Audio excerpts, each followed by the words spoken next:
War and peace. Russia's full-scale invasion enters its 5th year. The war is a brutal, bloody stalemate, and diplomacy appears deadlocked. Tonight, President Trump's recent envoy to Ukraine takes us inside the administration's strategy for ending the war, explains how we got here and what's ahead. Coming up on Compass Point.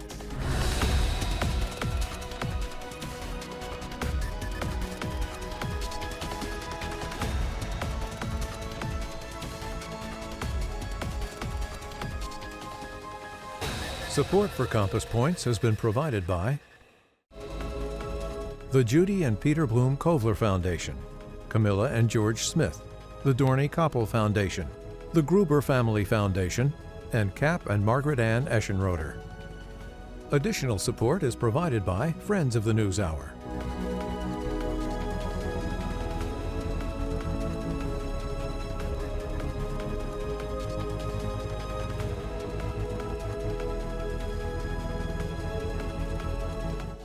This program was made possible by contributions to your PBS station from viewers like you.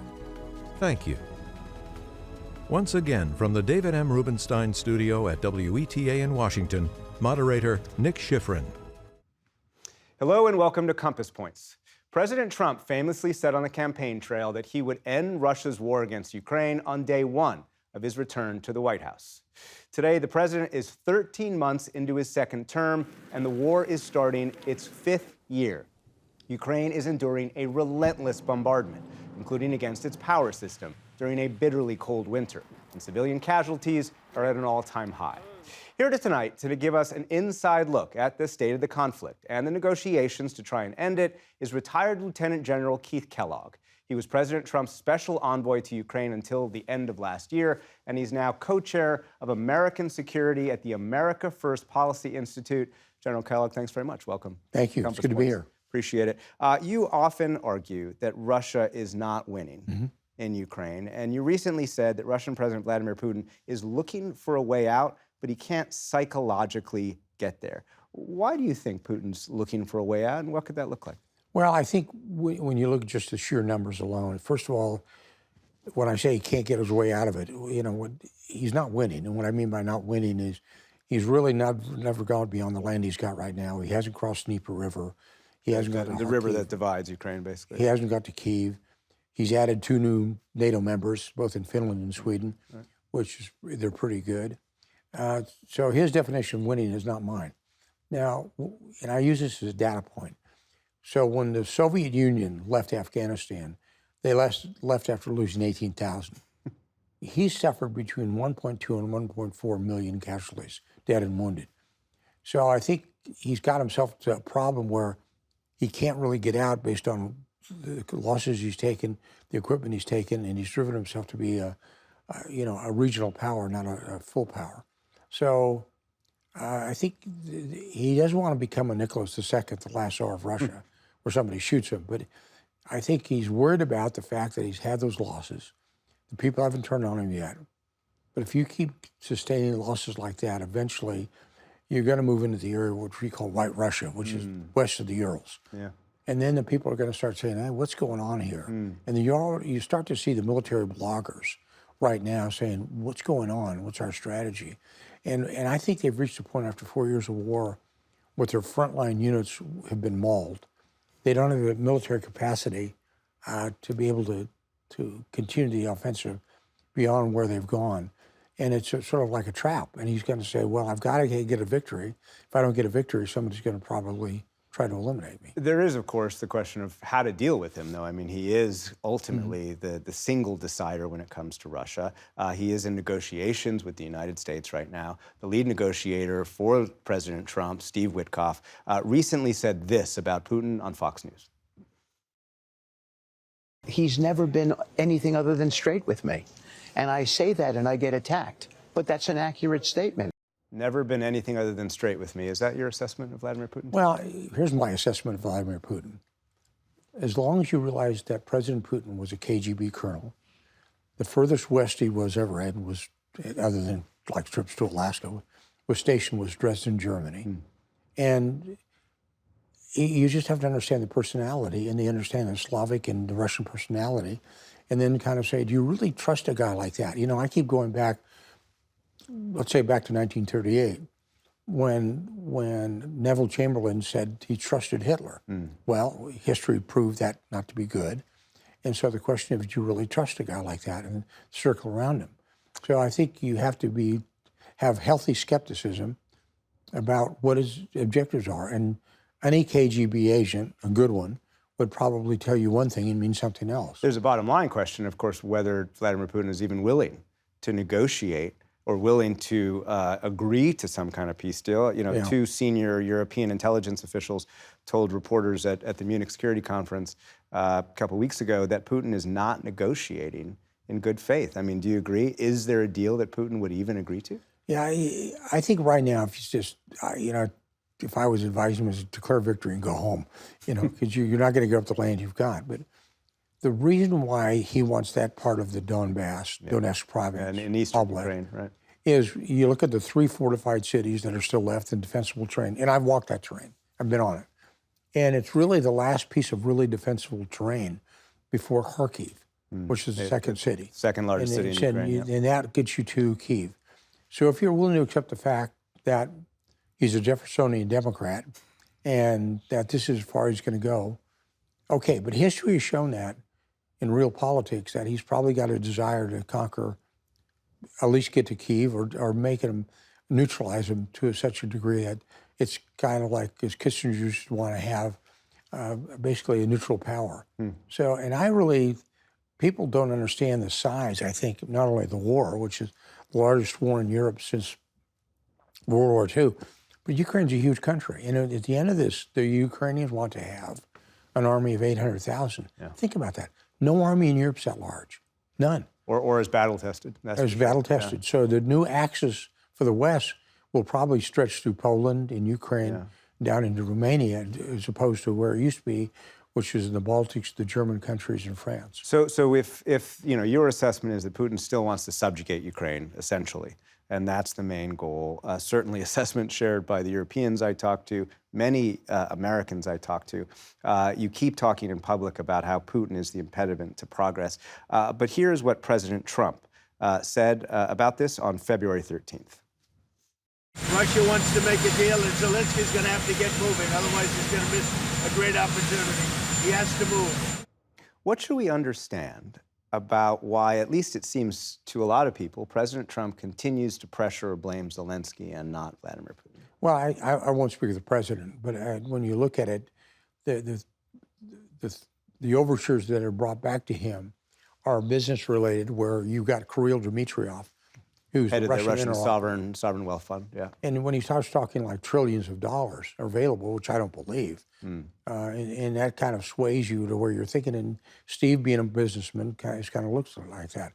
I take a different approach. I look at the guy, what he really is, where he came, he meaning Putin, where he came from, and that I think he does have ulterior motives.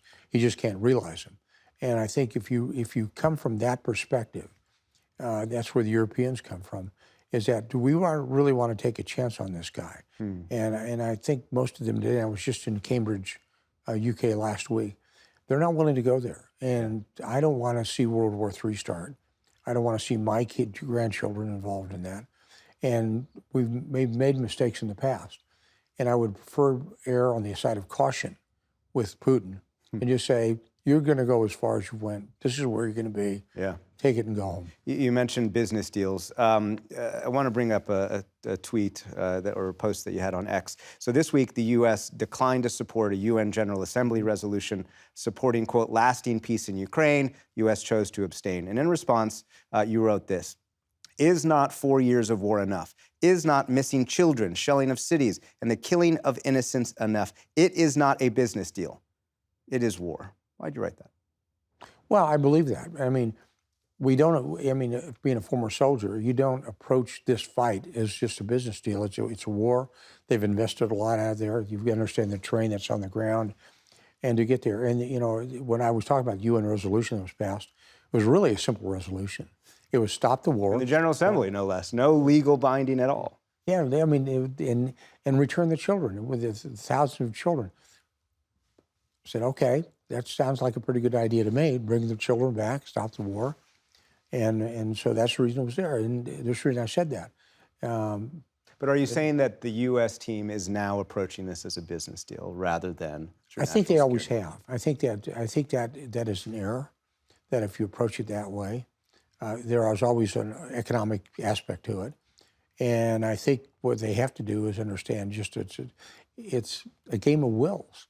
You know, this actually goes back to me to basically 1958 when they wrote when there were books there written about real politics and real hard realistic politics, and I think that's where we're at today. I think we're back to spheres of influence, and our spheres currently, the primary one is Latin America. Right, but when you say that's an error, what's the impact of that error? What's the impact of approaching these talks in that way rather than the way that you would? Well, I think you operate, as any nation should, operates from strength, and we're a really good nation. To me, when you look at the United States, there's one primacy, United States, and there's no really second, and there's third, fourth, fifth, and sixth.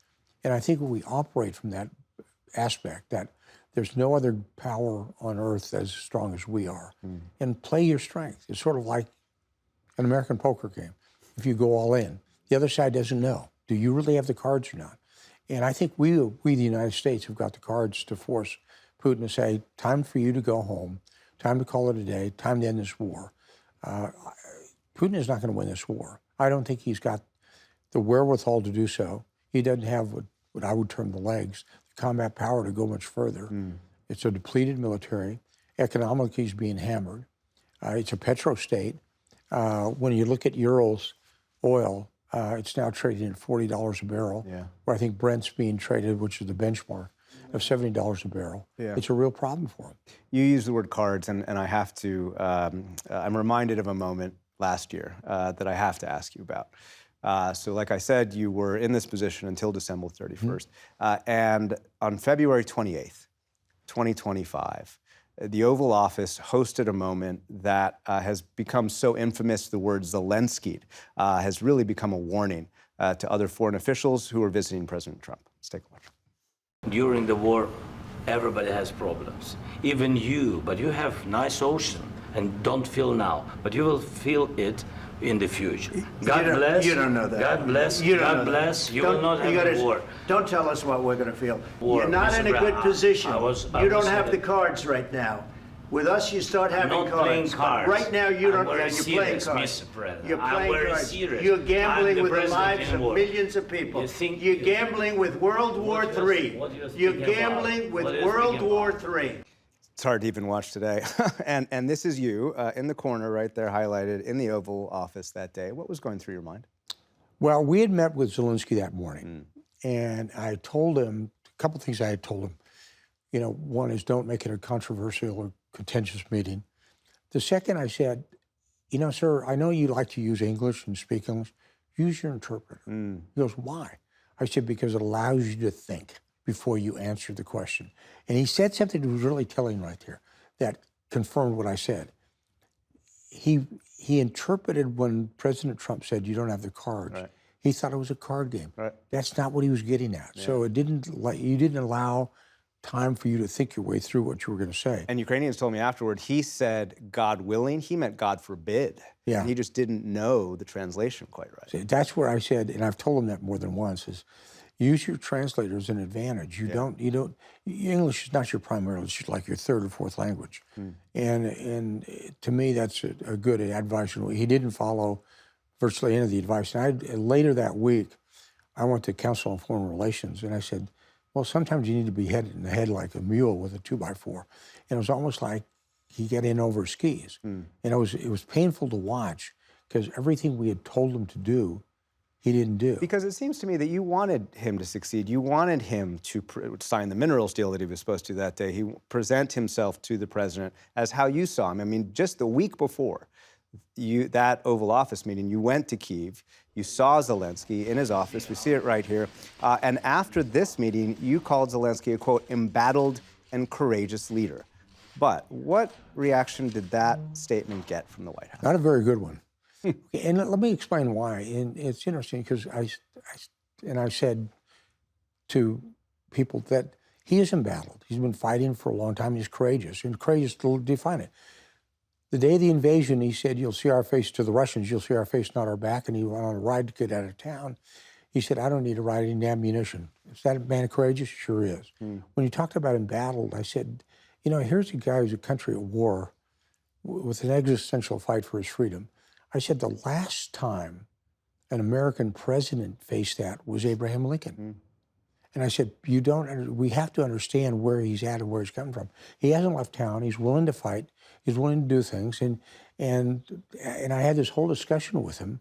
And what you didn't see, they came in with us, his team did, and he ran everybody out of that office when we first met. It was just he and I. And we spent a considerable amount of time in there. I know he was tired. You know, it's one of those, you look at his face and, you know, things like that age you. When you said that the White House didn't give you a positive response, I mean, who doesn't want to or who didn't want to see him as a courageous leader? Well, I think there were people in positions of authority that kind of said that, well, you're kind of saying, you're calling him out, saying, you know, this individual, which we were skeptical about. And I said, no, I'm just being very honest. I would have said it to Sam Smith the same way. Because I think what you have to understand is you reset the stage. You reset the equation, and grudgingly, you get a guy like that involved, and you get him and draw him out, and you talk to him. You know, what you didn't see there was the press was in the room. You're talking about in the Oval Office. Right. Before that, in the meeting, there was a bilateral, meaning no press. Right. That meeting went really well. And then the press came in, and it all started probably with questions from the vice president. Right. And there was a reporter to my right saying, why didn't he wear a suit? I said, who cares? You know, it's one of those, that was his national dress. He was wearing it. He came in. Later, next time he came, he would wear a suit. And I think the tension started to rise. Yeah. And I would have said, don't fall for it. But that skepticism of him seems to have played out in real world life and death consequences.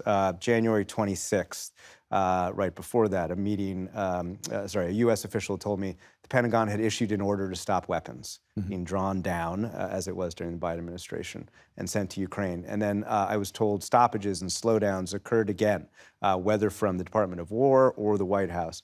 March, July, later that month. Some of these were stopped within hours or days, you know, including by you and your team.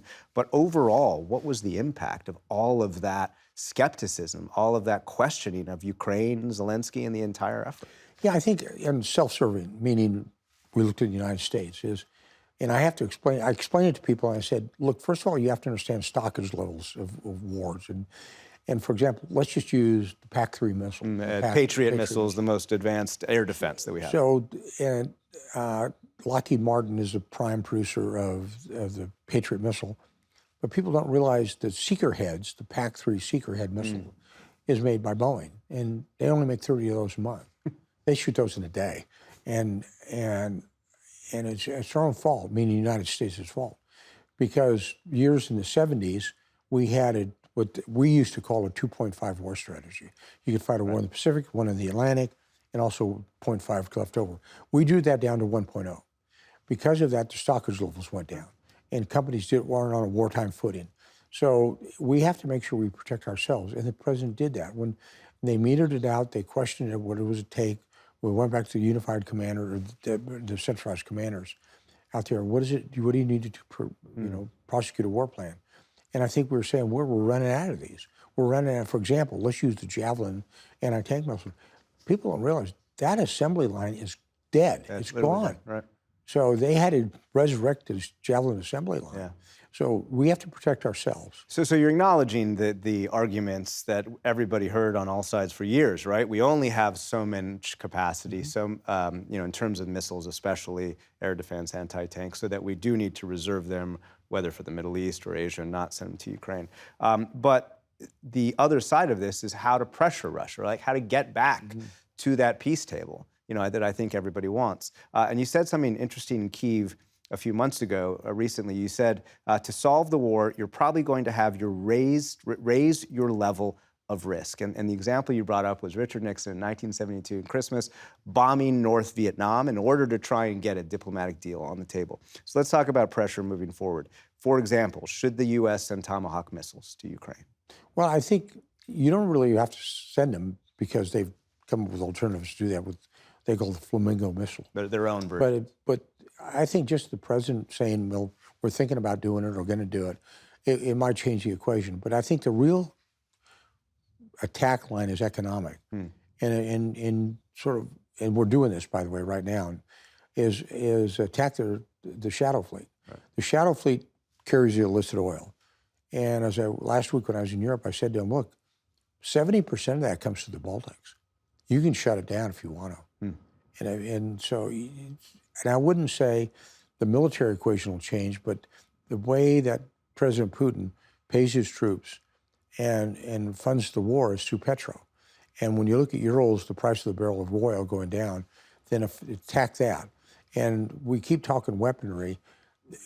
The Russians have a tremendous ability to suffer. Yeah. And it's sort of like in their culture. You know, these are people who lost millions of people in World War II. And I said, okay, let's attack it differently. And if you'll attack it economically, like with the sanctions are going with the shadow fleet, you can probably do that. But can the U.S. go further? I mean, the U.S. has seized Venezuelan tankers, right? The U.S. has seized North Korean tankers. Are you saying the U.S. could seize Russian shadow fleet tankers? Well, yeah. Well, we've sanctioned them, and by sanctioning them, it allows you to take them, and not us, but the allies as well. Yeah. And I think that you take that shadow fleet and you take it off the books to do that. You know, it was interesting. The Secretary of Treasury and I were talking, and he said, when you look at sanctions layered 1 to 10, 1 being easy, 10 being hard, we're probably at a 6. A 6 in terms of what we have or how we're enforcing it? How we're doing it. Now, but he said, but enforcing them we're at a 3. Ah, okay. So his point was, where do you want to go? What do you want to do? And I think the pressure on the economics is good. You know, for example, Putin pays death benefits. Yeah. $200,000 a soldier. A lot of money. Enormous. I mean, it's like life-changing for families, right? And you get a babushka, you know, in east of the Urals. That's the whole life. So you cut that out. So that's where economically he's got a problem. I wonder if you could reflect. You know, you spent more than 30 years in the military, including one of your jobs was as the top special operations commander in Europe at the end of the Cold War. This is not quite that old photo, but an old photo of you in almost uniform. Was, yeah. And I'm told you're fond of saying versions of this statement.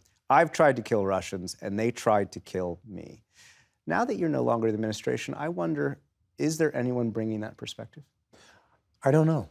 I mean, you would hope there are, and I'm not, you know, you think of people like Secretary Rubio and his team are doing that as well, and I'm sure there are advisors out there, but who's the president listening to? But I think you have to have, my comment is, you have to have that person in the room that's willing to tell you no. That is, I used to have people, when I was in military units, I always found somebody, I said, I want your main job is to tell me, once I make a decision, tell me, that's the dumbest thing I've ever heard. And I said, what? And then explain to me why I made a mistake. But does the president want that?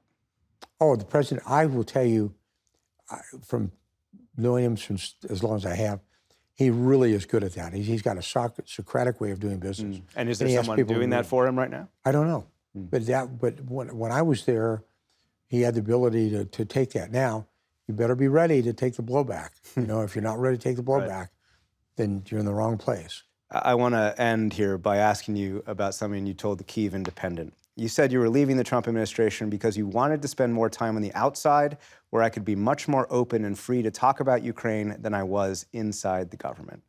We've been talking for 20 minutes here. What else would you like to say now that perhaps you weren't able to say before? I think it's more emphasis in saying it, because I've said it, is that you have to ask yourself a question, is this just a pure business deal, or is this, when you say war, but is this something you need to be aware of so we don't have another World War III? And I don't want my grandkids going to war. And I grew up, maybe I'm a product of the 70s and 60s, where you grew up in Warsaw Pact, you lived in the Soviet Union, and the level of trust, my level of trust isn't real high with them. And I look at the Ukrainian people from being in there inside, being to Kyiv and being to Kharkiv and being to Izmir, whatever, Izium. You look at what they're willing to go through. And you look at them and go, and I looked at their soldiers. I've been to hospitals.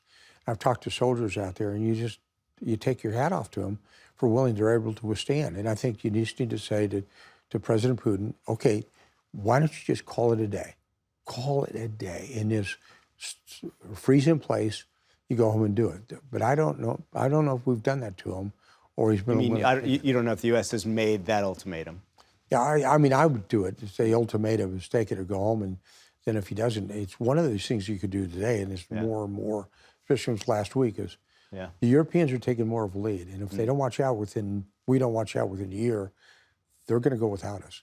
Lieutenant General Keith Kellogg, thank you very much. It's Yeah, been a thank pleasure. you. That's all the time we have now. Thank you at home for joining us. I'm Nick Schifrin. We'll see you here again next week on Compass Points.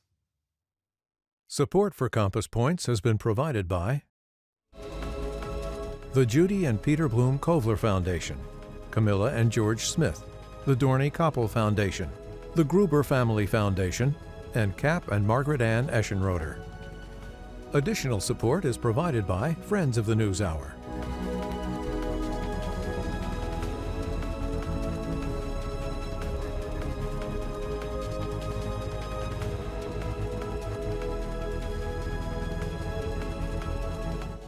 This program was made possible by contributions to your PBS station from viewers like you. Thank you.